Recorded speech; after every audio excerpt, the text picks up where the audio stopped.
Donald Trump America के राष्ट्रपति या अमेरिका का गुंडा? अगर आपने मेरी बात नहीं मानी तो मैं आप पर टैरिफ लगा दूंगा। 10%, 25%, अच्छा अभी भी नहीं मानी 50%। देखो पाकिस्तान कैसे घुटनों के बल बैठ गया, क्राइटो की बात मान गया। अब उसका टैरिफ देखो केवल 19%। चाइना भी रशिया से तेल खरीदता है, पर मैं उस पर ज्यादा टैरिफ नहीं लगा सकता क्योंकि अंदर से मैं डरता हूं कहीं चीन नाराज हो गया तो रेयर अर्थ मिनरल्स मिलने में दिक्कत हो जाएगी। और रशिया से हम केमिकल्स, न्यूक्लियर फ्यूल्स, फर्टिलाइजर्स ले रहे हैं, इसका तो मुझे कुछ मालूम भी नहीं है।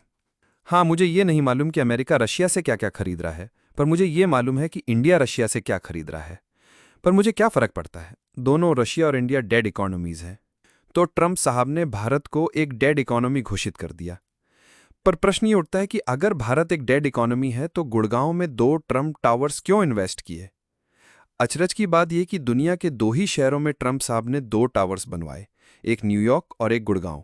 गुड़गांव में एक प्रोजेक्ट सेक्टर 65 में 2.8 एकड़्स में फैला 250 लग्जरी अपार्टमेंट्स हैं, जिनकी कीमत 5 से 9 करोड़ रुपए के बीच है।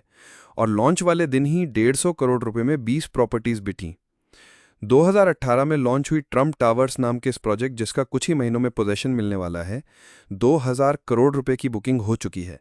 इस प्रोजेक्ट की सफलता से प्रेरित होकर अमेरिका के बादशाह ट्रंप ने सेक्टर 69 में ट्रंप रेजिडेंस नाम से दूसरा प्रोजेक्ट लॉन्च किया। 296 रेजिडेंसीज के इस प्रोजेक्ट में अपार्टमेंट्स की कीमत 8 से 15 करोड़ की रेंज में है। प्रीमियम पेंट हाउस 125 करोड़ का है। डेड इकोनॉमी के साफ संकेत मिल रहे होंगे महाराज ट्रंप को।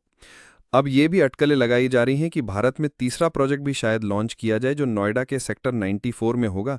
यही नहीं, अब ट्रंप ऑर्गेनाइजेशन की निगाहें मुंबई, पुणे, हैदराबाद आदि शहरों में भी पड़ रही हैं और उन्हें यह एहसास होने लगा है कि अमेरिका के बाद भारत ही दूसरी बड़ी प्रॉपर्टी मार्केट है। शायद ट्रंप के मन में आ रहा हो कि अमेरिका में राष्ट्रपति पद से इस्तीफा देके अगर गुड़गांव में फुल टाइम बिल्डर का काम शुरू कर दूं तो ज़्यादा फायदा होगा। यहाँ अमेरिका में ना जाने कब मेरे खिलाफ एप्स्टीन फाइल्स खुल जाएं, इम्पीचमेंट हो जाए। बेटर यही होगा कि गुड़गांव जाके आराम से बिल्डर बना जाए। पर कहीं मोदी ने मेरे बने अपार्टमेंट्स पे 50% टैरिफ लगा दिया तो